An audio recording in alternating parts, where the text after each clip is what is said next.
Okay, I just saw the live action remake of Lilo and Stitch, and I got to vent. I got to vent. I got to rant. I got to talk about this train wreck of a movie so I can get out of my system and I can move on and I can forget about this piece of shit movie. This isn't going to be much. It's not so much a review, but me. I have to vent. I have to vent. I have to rant about this movie.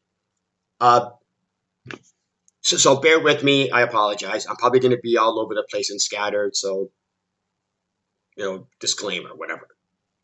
You've been forewarned. The best way I can explain this movie is that it's an hour and a half of a slow moving train wreck, and it's fascinating. Like, this movie was fascinating because I didn't think they could get any worse than the live action Snow White remake. But it's like whoever did the Lilo and Stitch remake went, hold my beer, let me show you how it's done. Because this movie was fascinating because I'm watching the movie. I started off being confused, going, what the hell is happening? What's going on? Why are they doing this? But it ended up getting to the point where I'm like going, I now want to watch this movie because I want to see how far off the rails this movie could go. And it does not disappoint in that aspect. It does not disappoint in that aspect because the ending, I don't want to give, like, I would actually recommend watching the movie just so that you could appreciate. Because even if I'm sure other YouTube or other, videos have, spoiled the ending and explained it. I would recommend watching usually I don't care about spoilers, but here's the thing about the ending of this movie.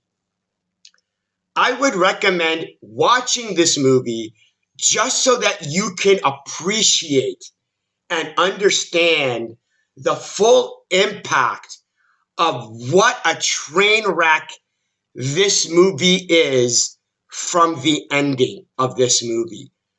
Like with the trailer. The trailer, when I saw the trailer, I'm going, oh, okay, that's fine, whatever. After watching this movie, I watched the trailer again, and the marketing genius of the trailer was brilliant. Like, I would also recommend watching this movie, and then after watching this movie, watch the trailer again, and you will understand the genius, the evil genius of the trailer. Because there are lines in the trailer and scenes in the trailer that are taken from the movie, but those that reference the original, film. But the scenes that they took from the movie to put in the trailer to make you go, oh, it's referencing the original, are just lines in the movie that aren't even applied the way they were in the original, but they were just thrown into the live action movie just so that they could put it in the trailer, so that when you watch the trailer, they're going, oh, it's referencing the original, so it's being faithful to the original.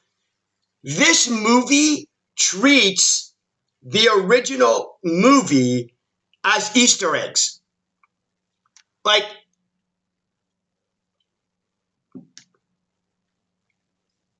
there are scenes in the trailer where when you see them in the movie, you're going, oh, they're going to use that line or they're going to use that scene in the live action movie the same way they did in the animated movie. No, no. They'll have a scene where it's like Ohana meets family. In the trailer, they're with the fridge, and it's Nani and Lilo, and Lilo's going, Ohana means family, and family means nobody gets left behind. Now, you remember that from the original, and going, oh yeah, Ohana means family, and that's the theme and a plot of the story. In this live action one, no, it's not. No, it's not. It's just simply a line from the original movie that they put in the movie, because the scene about Ohana means family and nobody gets left behind is not used the way it was used in the original. It's just an Easter egg going, oh, we're saying this line just in the live action, even though we're not even applying any of it. We're not even applying that concept. But we're just putting that line in the live action movie so that we can take that, 5-second clip, put it in the trailer to make you, the audience, think it's going to be a faithful adaptation of the original. It was fascinating. It was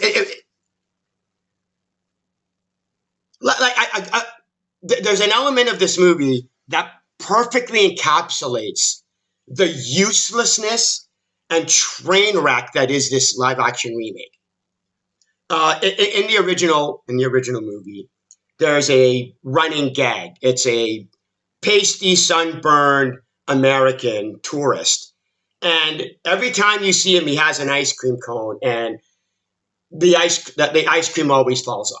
Right? It's a nothing gag. It's whatever. It's meaningless, but whatever. Right?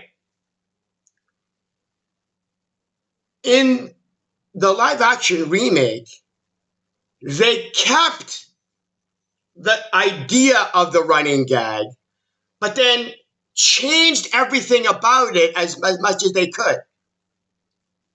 Like, instead of it being a pasty, sunburned American tourist, it's a Hawaiian. And instead of ice cream, it's a snow cone. And it's like, why did you change that?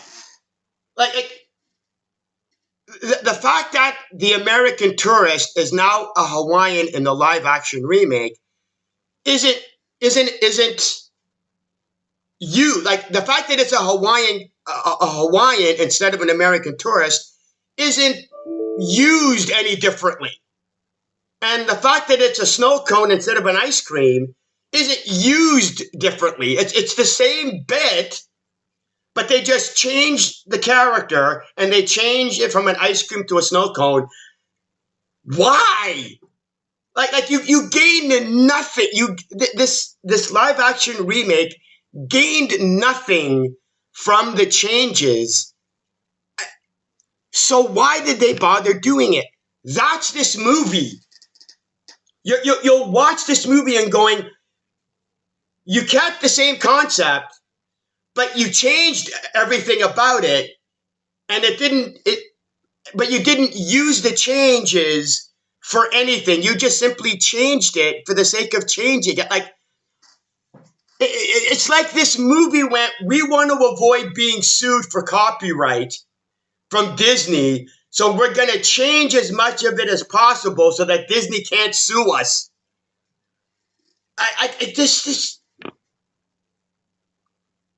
Like, Lilo. Okay, now, I wasn't a big fan of the original animated movie. I liked it, but there were certain plot elements and story elements I had issues with, but that's irrelevant. But here's the thing. I loved Lilo's character in the original animated one, because Lilo in the animated movie is psychotic. Okay, Lilo is way more dangerous than Stitch is. Okay, and because I remember again, it's been a while since I've seen the movie, but I can't remember a lot of it. But I remember there's this one scene in the original animated movie where Cobra Bubbles is in the house and Lilo is sitting on the ground and she's got uh, a bunch of spoons and she's making them look like her friends from the music practice. And there's a book of practical voodoo or something, right? And then she takes the spoons of her friends, right? Puts them in like a jar of water or whatever, right? I think she shakes it up or something. And then she looks at Cobra Bubbles, dead eye straight, with 100% seriousness and goes, "My friends need to be punished." And I'm like, holy shit. Do not piss off Lilo. And that scene is even more hilarious because later on in the movie, you get the Lilo ship, crashing into Hawaii, and Lilo thinks it's a shooting star, and she wishes for a best friend. The movie's already shown what Lilo will do to her friends if they piss her off, and she wants a best friend. That is not you need to be Stitch to survive being friends with Lilo. What was the other one? Nani goes to a bunch of job interviews and she loses a job. And Lilo goes to Nani, "Did you lose the job because of me or because of us or whatever?" And Nani, in the animated Lilo and Stitch movie, Nani understands Lilo and her character and her personality and goes, "Nah, he was a vampire and he wanted me to join his cult or something or whatever," right? And Lilo stops and goes, "I knew it." Like she's dead serious. Like Lilo actually believes that he was a vampire. Like this woman, like this little girl is psychotic. None of that element of Lilo's personality was in this live action movie.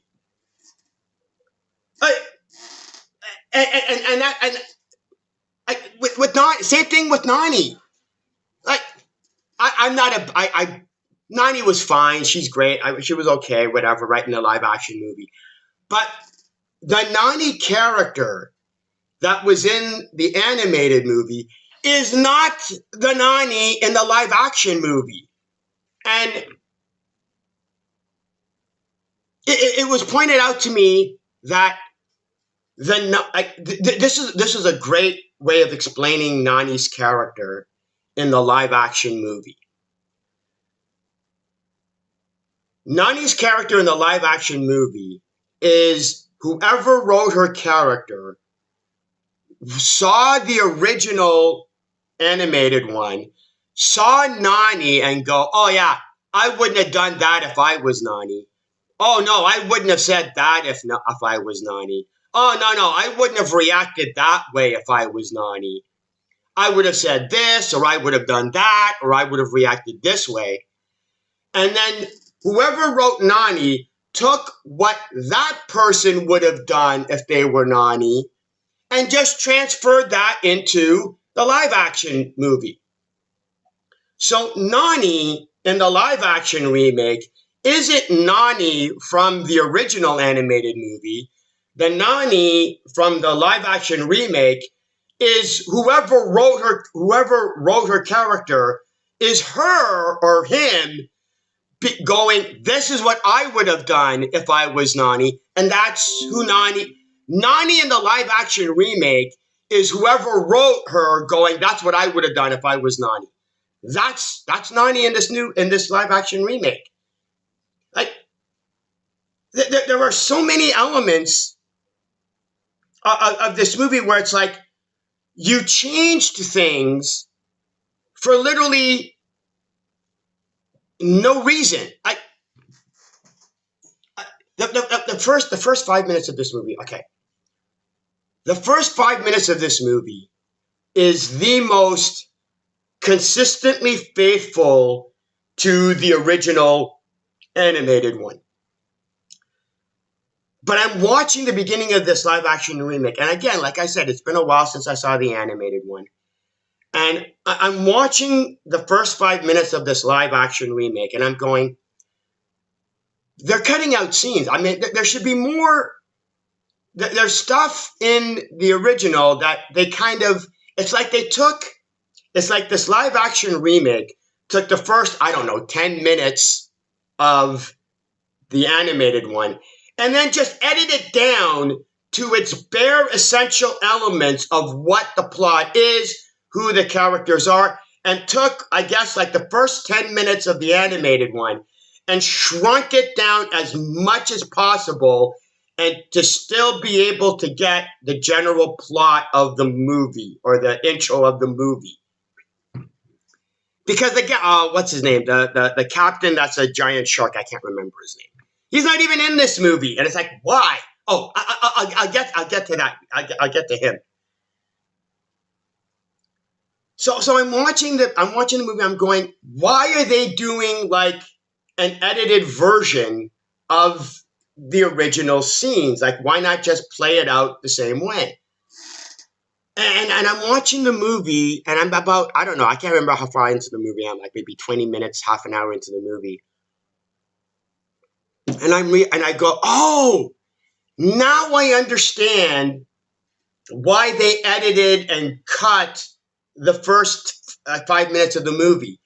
Because they wanted to get out of the way the original concept of the movie as quickly as possible.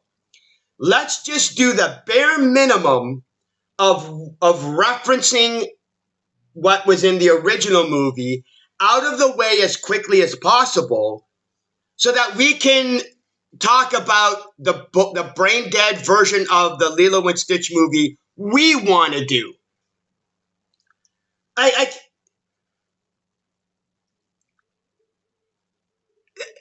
Elements of this story are simply used as Easter eggs. They're not even used as part of the plot. They're just Easter eggs. There's this one. When anybody uses the term made for modern audiences, they're not talking about woke. They're not talking about liberal or whatever. They're not talking about that. This movie perfectly explains to me and explains what they mean when they go made for modern audiences. Because there's a scene, like in the beginning, Stitch steals the ship, goes into hyperdrive, and is about to crash land on Earth, and the councilwoman or whatever her name is, right? She goes, oh, look, it's all water. His increased density won't allow him to survive. Now, in the original animated movie, the other crew members are going, oh, okay, that's great. Because they all understand the term increased density. In the live action remake, when the councilwoman goes, oh, his increased density won't allow him to survive, the same crew members are like, oh, okay. And they don't understand what that means. And so the councilwoman has to explain what that means. It's like, oh, he's too heavy and he'll drown. And then the other crew members are going, oh, okay, now I get it. That's what that's what modern audiences are. That the modern audience is too stupid to understand what increased density is. Because back in, when did this movie come? When did the original animated movie come out? Somewhere in the 90s. Nobody had to explain what increased density was. Nobody had to explain it. Even though there were 6-year-olds in the audience, the movie did not see the need to have to explain it. this modernized live action remake for the modern audience understands that they had to explain increased density to the audience because the modern day audience are so stupid, they won't understand it. So the movie has to explain it to the modern audience of morons. So from now on, when any movie studio or director or producer or actor goes, oh, this movie is meant for modern audiences, they're meaning morons. That's their version of going morons.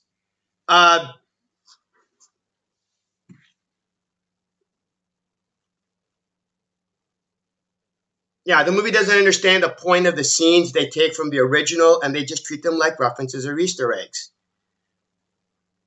Oh, like there's a scene where in the animated movie, when Lilo wishes upon the falling star, and she wishes for a friend, Nani overhears it and goes, "Oh, okay, Nani's gonna go with Lilo to go get a dog because Nani's the one that overheard the wish, so she's trying to help fulfill the wish."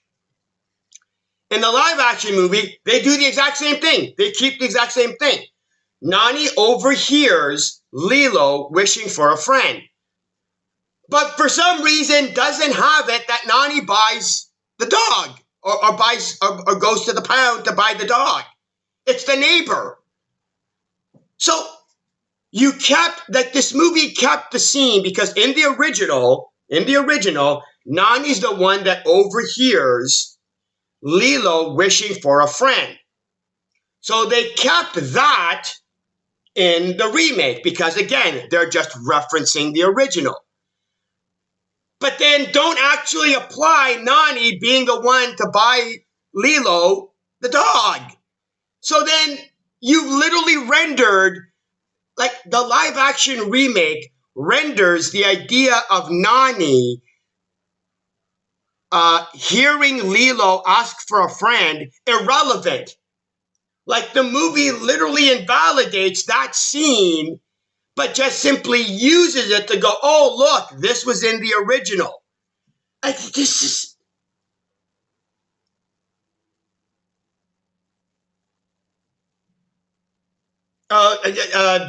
the shark guy. They didn't get the captain. For all of you who love the original animated movie, and you're mad at me for not remembering the giant shark's name, I don't care. They don't have the giant Captain Shark. For whatever reason. I don't know why. Whatever. So because of that, they no longer have, because in the animated movie, you have, the shark captain is the antagonist. Then it's Dr. Boomba, the mad scientist. And then eventually it goes back to the shark captain being the antagonist. In the live action remake, for whatever reason, I have no idea why, they get rid of the shark captain. So now there's nobody to fulfill the role of the antagonist after Dr. Boomba stops being the antagonist. And because they got rid of the shark captain for no reason, they now have to keep an antagonist who wants to go after Stitch. So now they have to change Dr. Boomba's character to fill the role of the character they got rid of for no reason. So now Dr. Boomba isn't even the same character anymore. There was this one scene. It was like there were certain lines of the animated Lilo and Stitch movie that I loved, and one of them was the entire scene build-up of Lilo going to the shark captain and going, "You forgot cute and fluffy." Because in the original animated one, Lilo, being the psycho mutant character of destruction, needs to go save Lilo and sees this tanker truck of gasoline, carjacks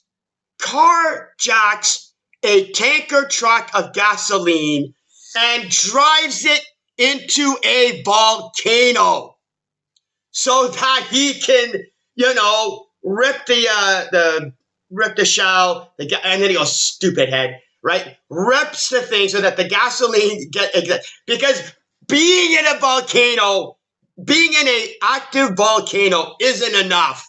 Lilo's going, bullshit, I'm going to show you how it's done. Rips a hole, has the gasoline go out, it catches on fire, and because he's indestructible, fires like a missile to the ship with the shark captain. None of that is in this movie, in this live action remake. None of it. None of it. It's like you're literally like, this movie neuters the original so ridiculous. And again, you have to remember, I'm not even a big fan of the original animated one, but I am a fan of Lilo's character because he's psychotic, and I'm also a fan of Stitch's character because he's psychotic. And none of that psychotic element of those characters are in this movie. It's just,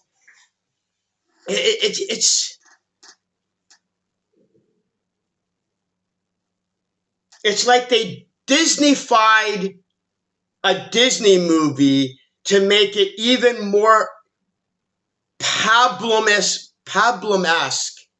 than what a Disney movie would normally do.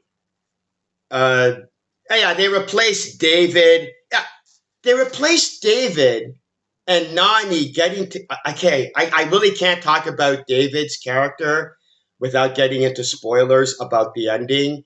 And I'm dead serious. I'm dead serious. Watch the movie so that you can get the full impact and glory of the train wreck and uselessness of the ending of this movie. Is there anything else I wrote down? Oh, yeah. They took out... There were again, it's been a while, but there's a bunch of humorous lines and things from the original movie, and in the live action remake, for some reason they replace it with the equivalent of fart jokes. Just keep the same lines of funny that were in. Why could this is what I mean by confusing, and I don't understand what this movie is doing. It'll reference lines from the original movie, but it didn't want to reference any of the funny bits of the original movie, but instead replaced it with the equivalent of fart jokes. And it's lame and it's pointless because you already have the original script with the original lines, and it's a remake. Use the same goddamn jokes and funny lines from the original and just put them in this remake. No, we can't do that because what? You guys think fart jokes are... Is that what... Again, it's just... This is what I mean by this video was more of a rant and event than it is a review, because this movie was just unnecessary.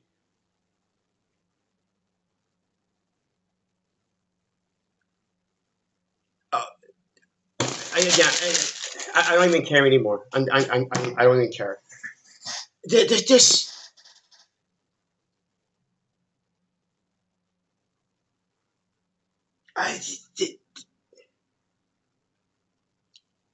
This is one of these, like, even if you compare it, even in comparison to the live action Snow White movie, I at least understand why they did the changes, right?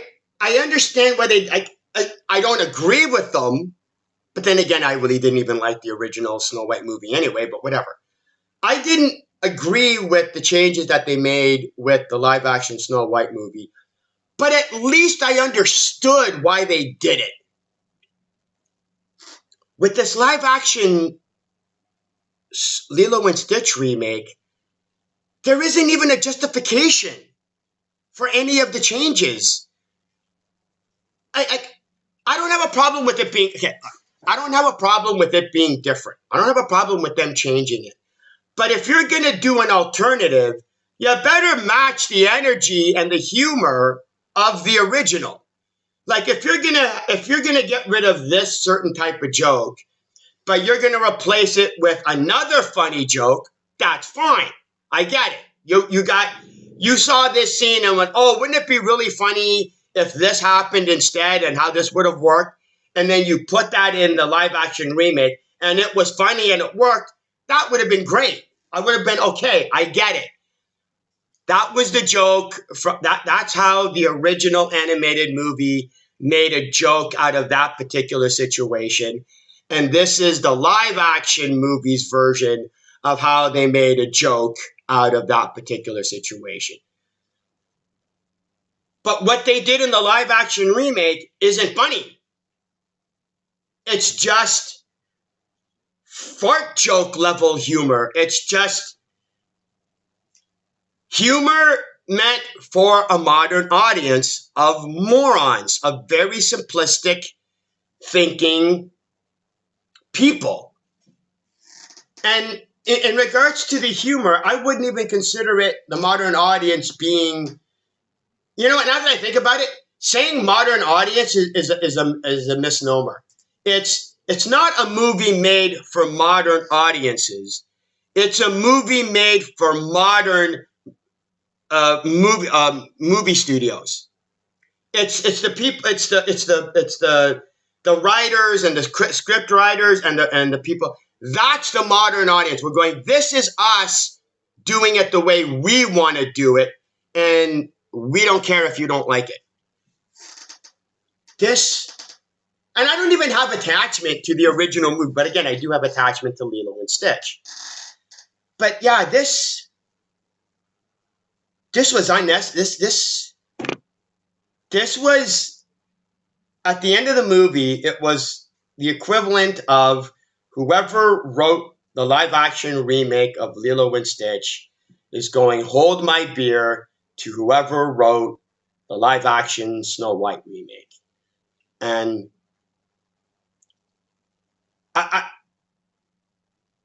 it's a train wreck. You're not going to enjoy this movie. But there are elements of this movie that you have to experience to be able to get the full impact and enjoy, which is the ending and watching this movie, then going back to see the trailer and realize how that trailer manipulated the audience and how evilly, maniacally full of shit that trailer is. You cannot appreciate, I can at least, even though I hated the movie, I can at least appreciate how maniacally, evilly manipulative the trailer was. But then again, I like Lilo and Stitch because they're psychotic, so that's me. I am sure that there is a dozen other things I could talk about, but I've already been at this for about a half an hour, and I got out of my system. I've ranted. I vented. I can move on. I don't have to care about this movie anymore. This was a fascinating train wreck of a movie. It really was. And I don't know. Maybe it's a tax write-off for Disney. That's the only thing I can think of. It's like, oh, look, we'll make this movie. We'll take the loss and we can use that against our quarterly profit loss. Or I don't know. As far as I'm concerned, these movies are these these live action remakes, especially the live action Snow White and this live action Lilo Stitch movie, I think they're more tax write offs than actually hoping to make money out of them. Anyway, I'm done. Got out of my system. I'm good. Okay. I can't really think of anything else. So I'm done. I'm good. I'm out of here. See ya.